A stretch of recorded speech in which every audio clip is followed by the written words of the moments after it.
अगर आपका पैर कहीं पे रिपीटेडली फ्रिक्शन कर रहा है, माने कहीं के पे घिस रहा है, आपके नए जूते हैं या आपका कोई बोनी प्रोमिनेंस है या आपको शूज में कहाँ पे कुछ ऊंचा नीचा अंदर सोल में है, तो वहाँ पे कंटिन्यूअस इरिटेशन आपके फुट को होता है और स्किन ये सोचती है कि ये इरिटेशन से चमड़ी फट जाएगी, तो उसके ऊपर नया नया लेयर बनाती जाती है, चमड़ी को हार्ड करती जाती है, माने कड़क हो जाती है चमड़ी। तो इसको हम कैलोसिटी बोलते हैं। कैलोसिटी ज्यादातर पेनफुल नहीं रहती है और वो साइज में काफी बड़ी भी हो सकती है, जबकि कॉर्न एक पॉइंटेड चीज रहती है, उसके आजू बाजू थोड़ा सा इन्फ्लेमेशन भी रहता है। वो एक टाइप की कैलोसिटी है लेकिन छोटी साइज का होता है, लेकिन वो ज्यादातर पेनफुल रहता है। दोस्तों नॉर्मली जो एथलेट्स होते हैं या जो लोग इल फिटिंग शूज पहनते हैं उनको भी रिपीटेड फ्रिक्शन की वजह से ऐसी कॉर्न या कैलोसिटी हो सकती है। अगर कोई राइटर है तो उसको हाथ में लिखते समय, यहाँ पे म्यूजिशियन है तो उनको बजाते समय उंगलियों के टिप पे, तो जो भाग रिपीटेडली फ्रिक्शन में आता है वहां पे कॉर्न या कैलोसिटी डेवलप हो जाती है।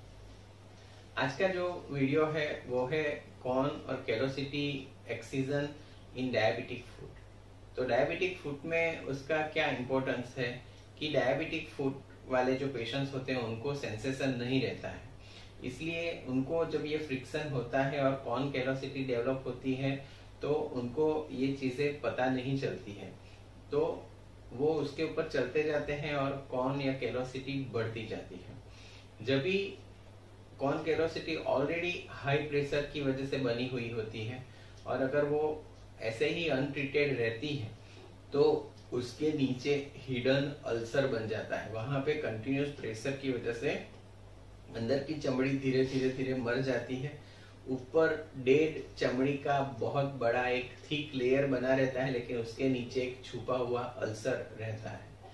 तो कॉर्न कैलोसिटी ये आपके अल्सर को डेवलप करती है, इसलिए कॉर्न कैलोसिटी को रिमूव करना बहुत ही जरूरी है। दूसरा कि कॉर्न और कैलोसिटी के नीचे जब अल्सर होता है, अगर ये थिक चमड़ी आजू बाजू नहीं है तो आजू बाजू की चमड़ी अंदर आके घाव तुरंत भर सकती है, जबकि ये थिक चमड़ी की वजह से वहां पे ब्लड सप्लाई और जो चमड़ी आने की संभावना रहती है वो कम होती है, तो अल्सर हीलिंग भी बहुत ही टाइम लेता है। इसलिए ये दो कारणों से कॉर्न कैलोसिटी को रिमूव करना जरूरी है।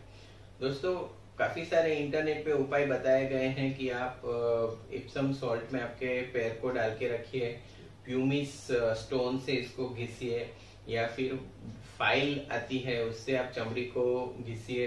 लेकिन मैं यहाँ पे बताना चाहूंगा कि ये सब चीजें नॉर्मल पैरों के लिए चल सकती है। डायबिटिक वाले पेशेंट्स को पता नहीं रहता है कि उनका पैर में सेंसेशन नहीं रहता है, इसलिए ये जो फाइल होती है या प्यूमिस स्टोन होता है कितना घिसा, कहाँ पे घिसा, उनको पता नहीं रहता है। दूसरा कि वो स्टराइल नहीं होता है, क्लीन नहीं होता है, तो उसमें से इन्फेक्शन लगने की संभावना भी रहती है। जब भी हम पानी में जब वो पैर भिगोते हैं तो अगर अच्छे से क्लीन नहीं करते तो उनको फंगल इन्फेक्शन का भी चांस रह जाता है। अगर वो नेल कटर या ब्लेड से उसको काटने की कोशिश करते हैं तो अगर ऊंडा काट दिया तो उसमें से इन्फेक्शन होके आगे सेल्यूलाइटिस, गैंग्रीन, एम्पुटेशन की संभावना भी उनको बढ़ जाती है।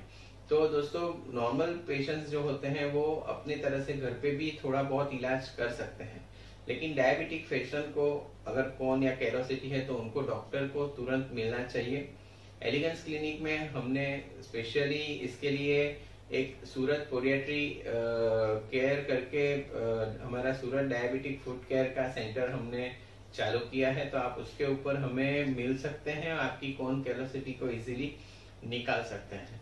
कॉर्न कैलोसिटी वापस ना हो वो भी बहुत जरूरी है, क्योंकि डायबिटिक फुट में बहुत सारी बार ऐसा होता है कि मसल्स और नर्व्स को इररिपेरेबल डैमेज हो जाती है, जिसकी वजह से वहां पे एबनॉर्मल बॉनी पॉइंट्स बनते हैं, एबनॉर्मल प्रेशर पॉइंट्स आपके सोल पे बन जाते हैं। अगर आपने एक बार ये कॉर्न कैलोसिटी निकलवा भी दिया तो भी वो रिपीटेडली वहां पे ही प्रेशर आता है और वो होते रहते हैं। इसलिए या तो आप ऑफलोडिंग इंसोल बनवा सकते हैं, माने जूते के अंदर जो हम पतला सा माजर जो रखते हैं उसको भी आप कस्टमाइज्ड आपके फुट के शेप के हिसाब से जहाँ पे आपको कैलोसिटी हो रही है वहाँ पे प्रेशर ना आए, उस टाइप का ऑफ लोडिंग आप सिलिकॉन सोल बनवा सकते हैं। इसके अलावा ऑफ लोडिंग शूज भी बनवा सकते हैं। और अगर आप ये सर्जरी के लिए जाना चाहते हैं तो छोटी मोटी सर्जरी करके आप कंटिन्यूअस वो साइड पे जो प्रेशर आ रहा है उसको मॉडिफाई भी कर सकते हैं, जिससे कि आप कॉन कैलोसिटी भी बच सके और उससे आगे जाके आप उसमें होने वाले अल्सर के कॉम्प्लिकेशन से भी बच सके। तो दोस्तों, आपको अगर ऐसी कोई भी रिक्वायरमेंट डायबिटिक फूड के रिलेटेड है कि आपको अल्सर है, आपको वहाँ पे गैंग्रीन हो रखा है, या आपको रेडनेस हो रही है, स्वेलिंग आ रही है, कोई भाग आपका काला पड़ रहा है, इनग्रोइंग टोनेल है या कॉन कैलोसिटी है, तो आप हमारा कांटेक्ट कर सकते हैं। वीडियो के एंड में हमारे कांटेक्ट डिटेल्स आपको मिल जाएंगे। आइए देखते हैं प्रोसीजर वीडियो कि हम कैसे कॉन और कैलोसिटी को निकाल सकते हैं। और थैंक्स फॉर वॉचिंग।